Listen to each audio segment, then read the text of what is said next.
So, this week we're going to talk about change, which is an interesting thing. Change can bring about some amazing opportunities, and yet it's something that we oftentimes shy away from. So, we're going to have a conversation today about change, how it impacts our knowledge, and more, all on episode 946 of today's Antidote. Stay tuned for today's Antidote, brought to you by the Renegade Success Network. Today's Antidote provides an opportunity for business owners and leaders to discover what is real for them and to be impacted by what is real for others. That is the Renegade way. Let's get real. We all face challenges and get stuck occasionally and are looking for an antidote. Each weekday, this show dives into a topic that may have you stuck, frustrated, and uncertain. Our goal is to share our value in an effort to help you find that one thing, the antidote to your challenges, so that you can get results and make more money. And now, Renegades, we bring you Bob Graham and Tom Brush. Hey, Tom. Good morning. Happy Monday. Good morning, Bob. How are you today? I'm okay. There's a little chill in the air. Well, it is the middle of November. So it's likely to be a chill in the air. It's fair. The only problem is in Baltimore, we go from warm to cold to warm to cold. Like I think it was in the 20s when I got up this morning around 5. And now it's probably in the mid 30s. And it'll get up to the high 50s today. And then it'll get cold tonight. And I even saw snow on the little thing on TV for slight possibility, like a 1 in a million chance of a flake Thursday. And in Baltimore? Course, yes. Which means stop everything. Get your bread, your milk, your toilet paper, because you'll never be able to get to a store again. Which literally means there might be a flake in the air. And it means that the malls will be packed with people on the days that they close schools and work. That's my favorite thing. If you go to the mall on a day when it snows, like 2 inches of snow, the malls are packed. Well, because for some reason around here, people think 2 inches of snow is snow.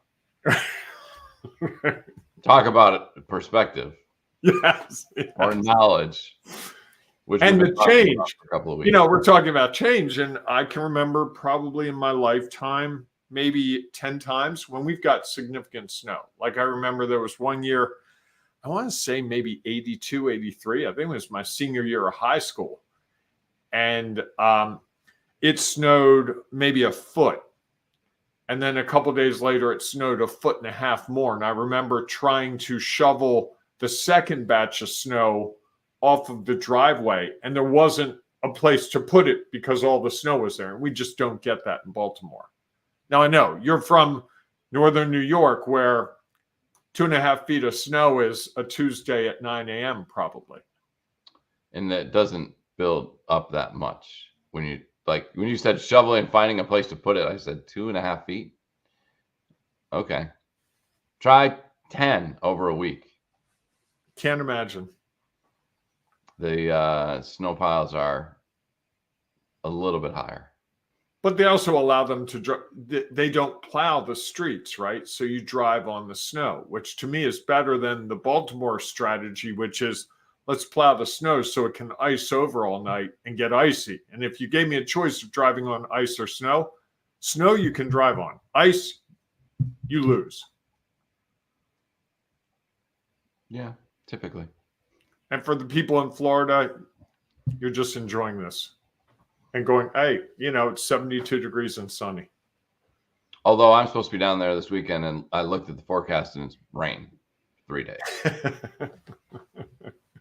And you're going to be outside, right? Correct. Yeah. On the lacrosse field in the rain. Nice. Yeah, that'll be fun. That's all right. Oh, well. It is what it is. So let's talk about change and our knowledge. Okay. So I think we have to set this up with one reality, which is no matter what, change is coming. Always. Always. Today is not, you and I could say, hey, this is like another Monday morning doing our program, but here's the deal. It's different. Last Monday, we knew certain things. This Monday, we have different knowledge. Could be a little thing. It could be a big thing.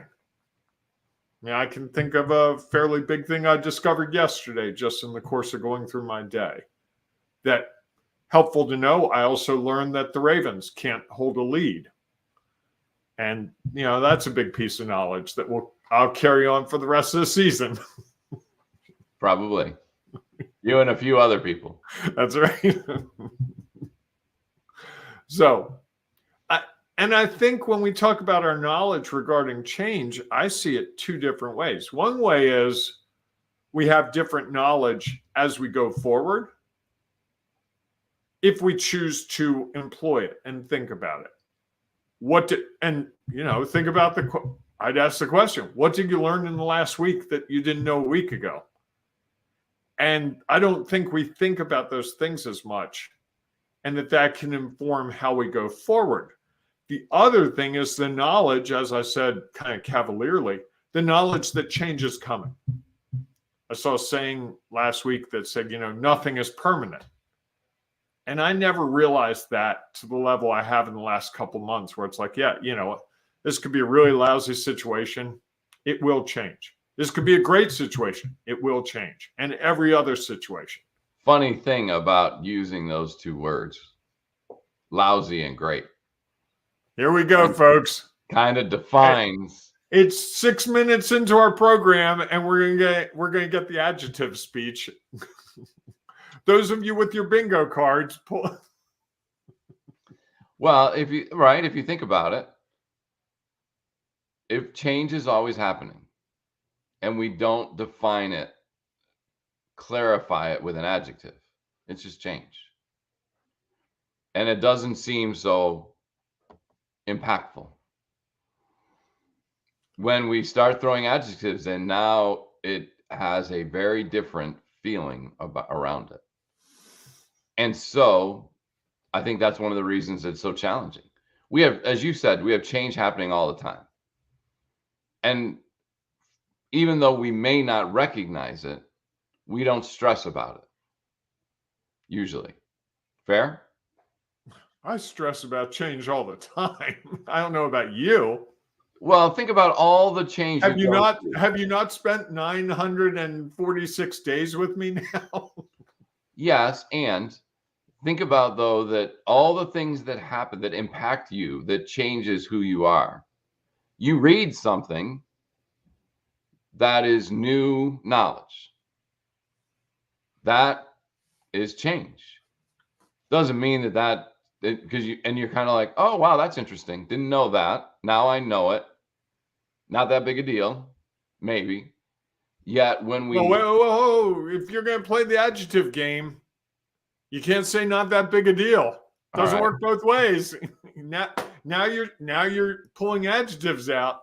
It's just change. Uh-huh. And so see how much fun that isn't? I kind of like it, actually. Because it makes me have to think differently about it. And so we gain that knowledge, right? You read a new book, and now you know something you didn't know before. Do you get stressed about that? It depends on what the topic is. So lots of change is impacting us. And we don't always get super stressed about it. Once we start clarifying that change as, wow, that was an impactful book. That really was the most enjoyable book I've ever read. Now it starts to have a greater impact on who and what we are because of how we have clarified it. If we had just be like, oh yeah, that's information, it's knowledge. Okay. And I know that it has an impact on me, and yet I'm not going to define how much of an impact that is with an adjective. Then it's just change. I think so often, though, we look at something and judge it, because really all that is, right, when we clarify things, all that is a judgment, correct? I think it's what gives us color in our life.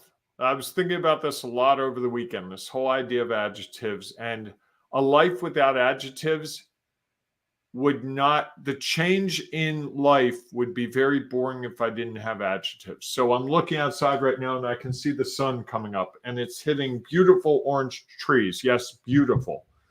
And if I could just say, well, the sun's coming up and it's hitting trees, that doesn't give it the depth of looking at it and going, these trees were green a week ago and they weren't so beautiful to me. Now I can't stop looking at them. And so having that ability to give it texture, because I think what I would say, and maybe this is my point with you and the whole thing about adjectives, I think it's okay to have adjectives. I think when we get bogged down in them, this is the most beautiful sunrise ever. Okay, guess what? Probably not. But if you want to think that for a little while till the next sunrise, I can. That's what's real for you. That's what's real for you. If I choose to let that be the most beautiful sunrise ever and never move past that and let that stop, I'm never going to look at a sunrise again. Cover my eyes. I'm not getting up. What time's sunrise? Oh, it's at 7 a.m. Okay, I won't get up ever again until 8 o'clock. So I can miss the sunrise because I just saw the most beautiful one.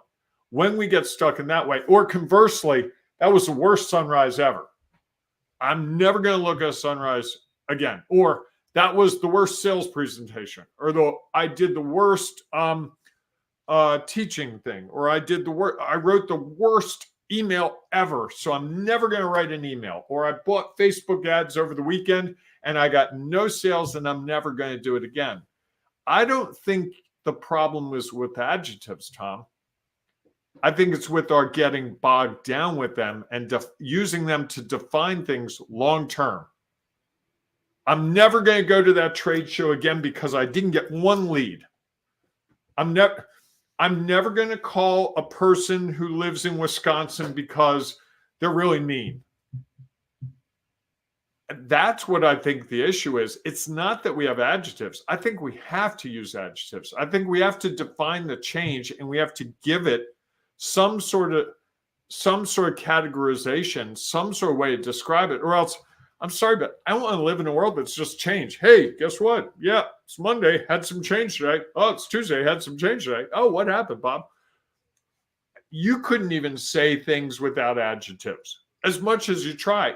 But if you become possessed by that adjective, I'm lousy at sales, I'll never do sales again. That's the issue, right?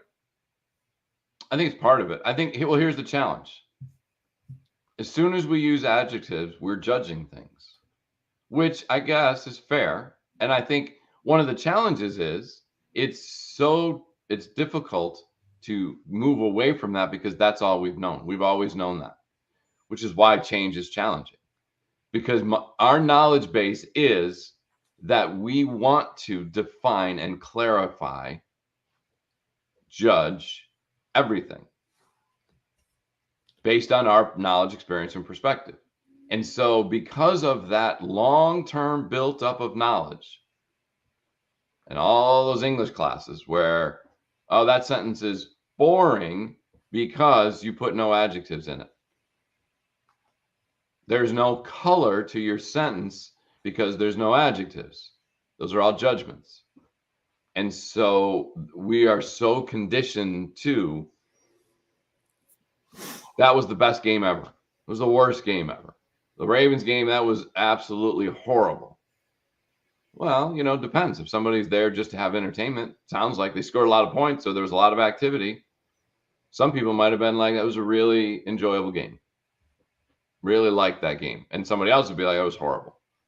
So once we start doing that and we just get stuck, I think using those words has us more likely to be stuck in them than if we tried to figure out how not to do that. Let me bring some comments into. Michael's with us this morning. Good morning, Michael. Change is often challenging because it pushes us out of our comfort zones, disrupting routines and forcing us to adapt. It can trigger a natural resistance as we tend to prefer stability and predictability. Now, as I read that, I was thinking about the words that were adjectives: challenging, comfort. natural. And I was reading that and thinking this would have been really boring to read. And because he used adjectives, we understand it more. He has another comment I want to get in. Additionally, fear of the unknown and potential failure, not just failure, but potential failure, can make us hesitant to embrace change, even when it might lead to positive outcomes. I almost feel like he's stacking it with adjectives for me, which if you are, Michael, kudos to you. Edward says this: I've spent 42 years critiquing my work and I'm a better upholsterer for it. Or a different upholsterer. He says better. And what does that do to Edward if he has that confidence because of that? That's a good thing. He can probably charge more money more confidently now. He probably can take on tasks that he couldn't take on 42 years ago, I'm guessing. Right? And then Kelly joins us. Good morning. And I should have said good morning, Ed. Good morning, Ed. And Kelly, good morning. Adjectives help with sense making, I think. They are descriptors for us. Maybe. Sure, they're descriptors. And those descriptors are all a judgment based on our knowledge, experience, and perspective. I think one of the things that why change is so hard is it is something that is different than what we have known or experienced or had a perspective of. And we'll talk more about those later. If our knowledge is adjectives are beneficial and make things interesting, they color our language, as you said, or as Kelly says, they help us make sense. If that's what we know or is what's real for us right now, the thought of doing something different is almost like insane. Why would we do that? This is what we've always done. So let's just keep doing it. Because it goes against what we know. You're frustrated with me, aren't you? Yeah, I feel like we're having the same battle every day. Okay. Well, that's why I think change is hard. It's so hard for you to consider eliminating adjectives, which is why you wouldn't want to change. Look at what Kelly says. Kelly says, I'm not sure if they were all judgments. Aren't they? And it isn't. Well, here's what I would ask. Go, Kelly, go. Type faster. Isn't using an adjective making a mental judgment based on your perspective and then how you define that judgment? Okay, well, look at Kelly says, to use Ed's example, he is likely better than he was 42 years ago. Now, you say he's different, but I've got to believe because of what he's consumed, the change he's watched and undergone, the change in technology, probably materials, places that he goes, things he's absorbed, customer feedback, all those things. I would bet objectively Ed is better at what he does than he was 42 years ago. Lord knows I'm a much better writer than I was 40 years ago. When I graduated from college, I was working on something over the weekend and I was amazed. I was like, wow, I think I might actually know what I'm doing here as a writer. It was what I wrote was And beautiful. What is that? What are you doing? It's a judgment. But here's the great thing about that. With that judgment comes confidence. With that confidence, I can go out and approach today differently than I would have approached Friday. If someone said, that confidence get in your way? Sometimes. Sometimes, sure. But so does everything else. Michael says, understanding and acknowledging change factors can be the first step in becoming more open to change. Sorry, I'm not an English major. Smile. It's okay. Neither am I. No. And then Ed says, okay, the gauntlet is thrown. Now you two get along with each other. LOL. We get along. Trust me. That's your perspective. Fair. But I really think there's something about this, Tom, that I can't go with the whole idea that I can't judge things. Because you're thought about it a lot over the weekend. I really thought about it. I'm like, this is. I had pancakes somewhere. I was like, these are not very good pancakes. And I was like, oh, wait, Tom would say they're just different pancakes. Well, no, they're not very good pancakes. And I got to remember not to eat these pancakes at this place again. I spent $6 for really lousy pancakes. And it's like, I want to keep that in mind. And Ed has a really interesting perspective here. Assessment or judgment. Because an assessment doesn't have sides. You know, you can assess that. How do you make an assessment? What's it based on? Whatever you choose the criteria to be. Which is based on what? Knowledge, experience, and perspective. Which is unique for you. One of the challenges I think with either, because I think an assessment is just a judgment based on what we know, what's real for us. For someone else, it's completely different. And if we believe that ours is the only assessment judgment that matters, which I think oftentimes we get stuck in that you said someone else might go in and eat those pancakes and say, wow, I really enjoyed those. Which is fine. And someone could say my writing is horrible, and that's fine. No, it's not.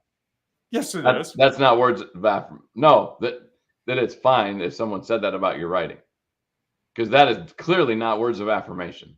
I've had my writing critiqued so many times in my life. If you become a journalist, between the editor, the publisher, the other reporters, everyone who reads it, all your sources, trust me, you develop a very thick skin very quickly.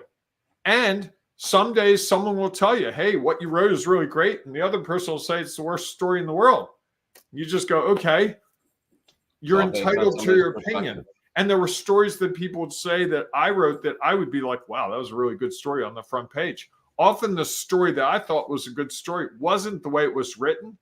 It was the fact that I dug up the information I did. So my criteria was different than someone else's. Someone else's criteria was, well, I can't believe he dug up that information and didn't see it my way. But I think that's what makes things interesting. And I think that's just a necessary situation with humans. I don't want to live in a world where there's no adjectives.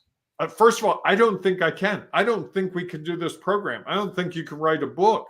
I don't think I can make it through the next hour without adjectives. Even if I don't say them, they're going to be in my head.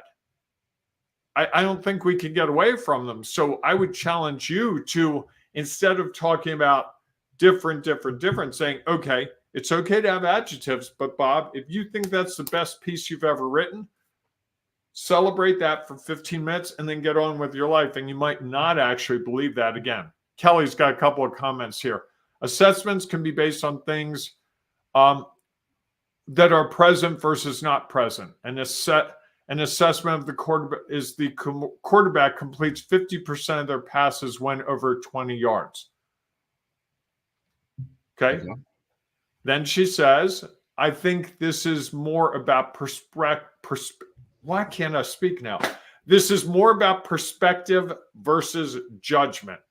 And then Ed says, two people watching the same fire is their assessment, not judgment. Well, maybe. I don't know. When Kelly started talking about assessment and the example that she used, I got thinking that assessment is based on data. That is acceptable. It is accepted, even though we might not. Whoa! What's that word, accepted? Acceptable? It's accepted by people in that would be an adjective. Acceptable. Acceptable data. The word before the noun is an adjective. So you're just saying your whole argument is based on an adjective. That's not what I said. I said the data has been accepted by the universe. So like so then it's accepted data, right?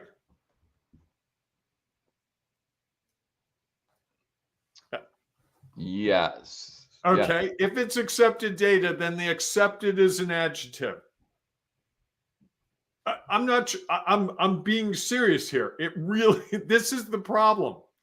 You just fell into your own trap and there's no way out of it. That's the problem, Tom. I've thought long and hard all weekend about adjectives and how to get them out of language. And you did it just there perfectly. Data that's accepted means it's accepted data, which means it's an adjective before the data. You can't say, well, it's based on data. What data? Oh, guy with the red suit said that 20 yards or more for a quarterback, 50%, that's a great rating. Oh, who's the guy in the red suit? Oh, he's just the guy in the red suit. And the woman in the green shirt says, no, that's wrong. It's got to be 70%. Which is a judgment. We live in a world of judgment. Which I think is one of the challenges that we have. Right. That's why we need to accept the reality of that. It's not going away. Think about it. We're all built to survive.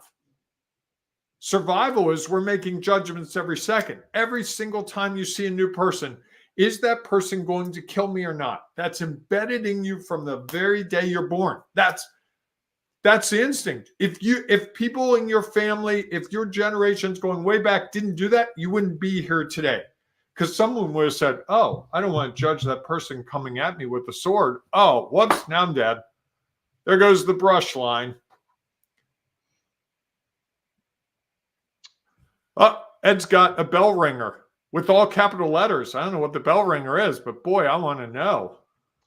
And then Michael says, my one thing is understanding why change is challenging could be recognizing humans are naturally inclined to seek comfort and predictability while diverting from potential risks. Yet most seek growth and improvement because we want to make things better. And Kelly adds, our world would be very dreary without adjectives. Maybe what we need is acceptance versus judgment. Yes, and I think one of the challenges with acceptance is we are so inclined to judge. Usually right or wrong, good or bad, which makes it difficult for us to accept that there might be other knowledge out there that we don't have that could impact us, or there could be other perspectives out there that we don't have that could impact us, or other experience. That we don't have all the knowledge we could possibly have to ever be able to clearly define what is quote unquote right or wrong. Ed jumps in with Tom's data is based on judgment. Well, some data is data, right? How many all data is data. It's what you do with it. These are numbers on a spreadsheet. I earned X number of dollars last year, and based on that, I have to pay this amount in taxes. That's a lot of money in taxes, or that's not that bad. Or, hey, you know what? I live in this place where I need to pay taxes. I can approach that different ways. Yes. This show was good. This show was bad. I don't want to live in a world where someone says to me, hey, Bob, caught your show this morning. And they stop. I'll be like, and? Why? Here's my question to you. Why does it matter whether they think it's good or bad? Do you think it has value? Best comment we've had in months. Just want to say thanks, Ed. You, Bob, deserve the bell. Got to find the bell. I'm going to have to look for it. There you go. Thank you. Yeah. I really think it's impossible for us to get away from the judging because, seriously, Tom, we have to be able to survive. We're constantly assessing threats versus non-threats. And it extrapolates from the threats of, are you going to be killed or not, to, are you going to be able to provide for yourself and your family, food, water, all the stuff that you have to provide. And then it goes from there to, hey, what do I need to provide in a better way? What do I need to be able to do this, to do that? Well, how do you know it's a better way? We live in a judgment-filled society. If anything, that only increases, it doesn't decrease. And I don't think no matter what you write, no matter what you say, that you're going to get people to go, you know what? I'm not going to judge anything anymore. I'm just going to talk about things being different. Kelly says, such a rich topic this week. Thanks for taking this on. I have my regrets already. Yet I think it's a conversation that has value. I think that so that means it is a valuable conversation. So you just use an adjective. You can try to turn that sentence around and make it not be that, but you just said it was a valuable conversation. So you judged it. I did.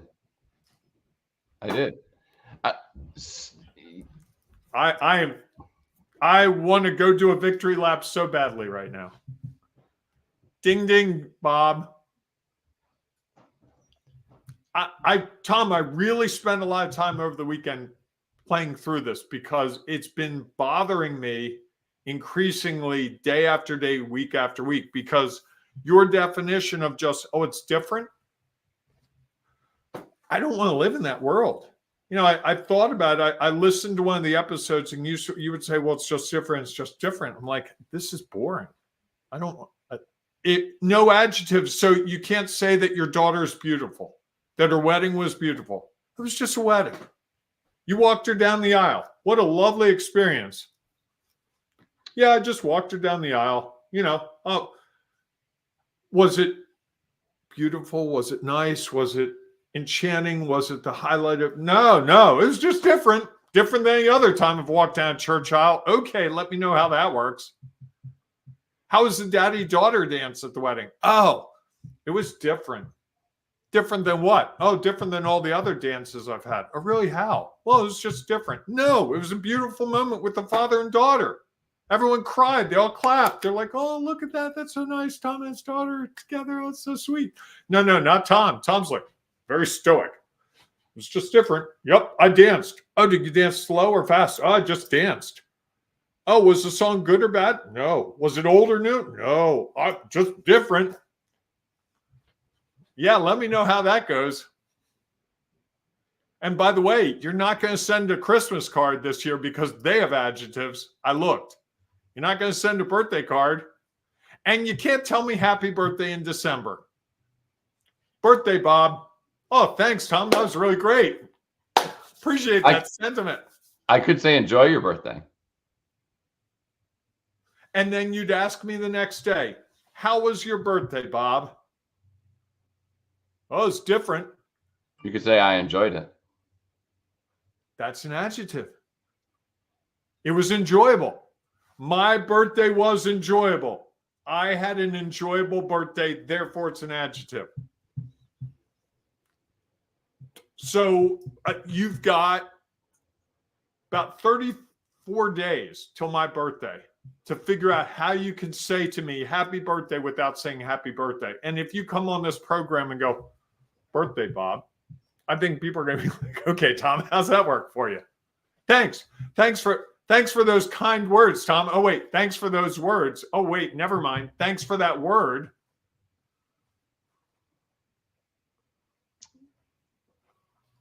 Okay, there's a challenge. It says bothering you for 946 episodes. LOL. Just kidding, Tom. Not 900. It's only been about 400 episodes where he's been on the no adjective kick. But you see the problem.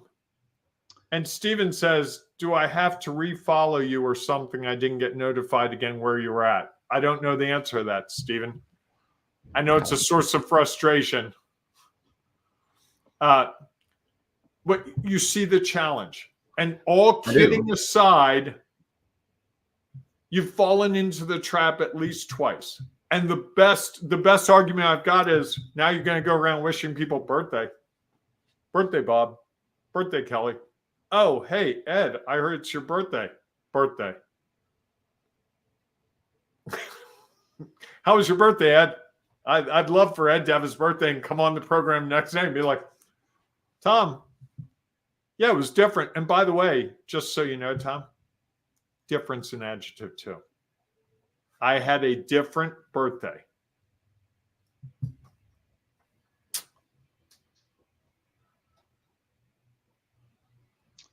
Okay. Yes, and this is the challenge with language. Fair? Is that language can get us stuck.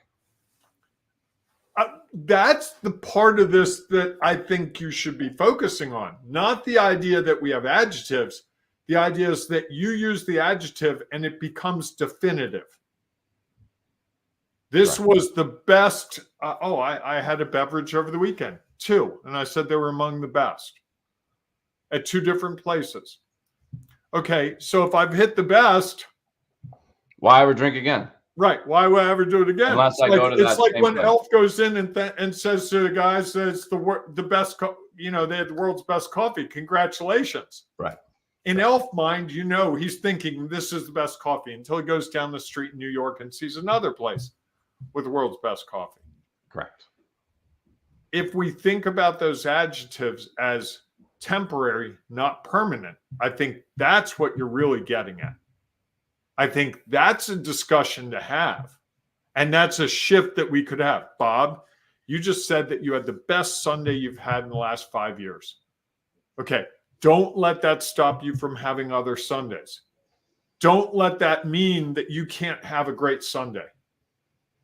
It's the worst Sunday I've ever had. Don't get caught up in that. I think it's the negative adjectives that usually stop us, but I don't think that you're going to be able to talk us out of having adjectives. I actually think that they're both.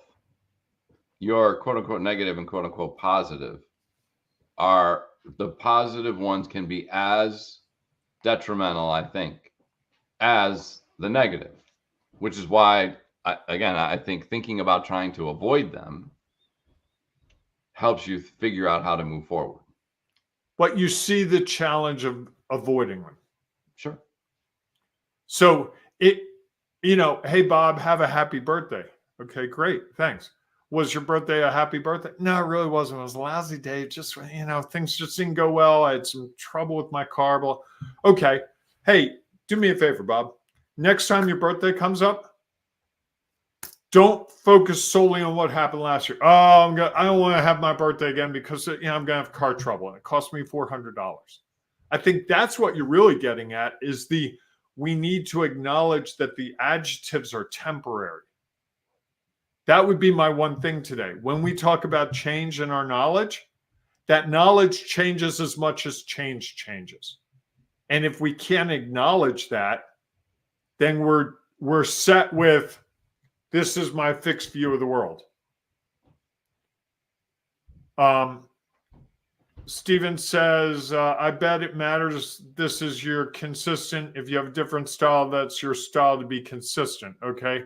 Ed says, Tom, you're a good man for letting Bob vent and carry a smile while endeavoring the correction of the English language. And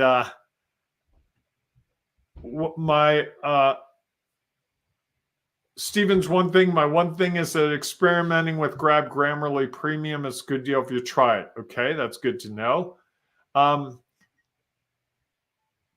Any birthday, Ed beats a blank. Oh, I see.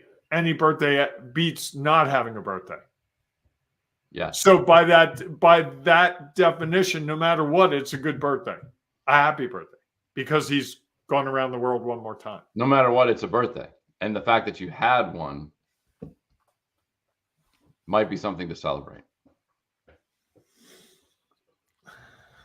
You got 34 days to figure it out. Okay. Do you have a one thing? I think my one thing is that one of the reasons that change challenges us is it goes against everything we know. Not always. Well, why would it then be change? Could be something that we've known 15 years ago. And I like the taste of chocolate chip ice cream. I haven't had chocolate chip ice cream in 26 years. If I had chocolate chip ice cream today, I'd be like, boy, I really love chocolate chip ice cream. For the last 26 years, I've kind of not loved chocolate chip ice cream because I'm lactose intolerant. So isn't that different? It goes against what you knew. You knew you liked it. You haven't eaten it because of some other reason. Yet you eat it again and you're like, man, even though I know this isn't great for my stomach, I really like this. So I think that my thing is change is that it's something different. So if my knowledge is all based on one thing or whatever, this is what my knowledge has been that is accumulated to what's real for me. Making change seems like it goes completely against everything I know, which is why it seems so difficult to do. Sorry, difficult's an adjective. Michael adds this, and I like this. My other one thing is ensuring Bob gets the right birthday greeting in 34 days. Is there a right birthday greeting? I hope I'm right with 34. I did some quick math. I may have been off by a little bit. Uh-oh, you froze, Tom. It's a sign. You've frozen on me. A frozen Tom using an adjective. Now I'm free to use all the adjectives I want. So with that, folks, I think we've had a great discussion. We will continue this discussion throughout the week. If you're watching this on replay and you want to add to it, yes, Steven, it's not a bad freeze there. Tom's got that big smile. That might be the best freeze ever.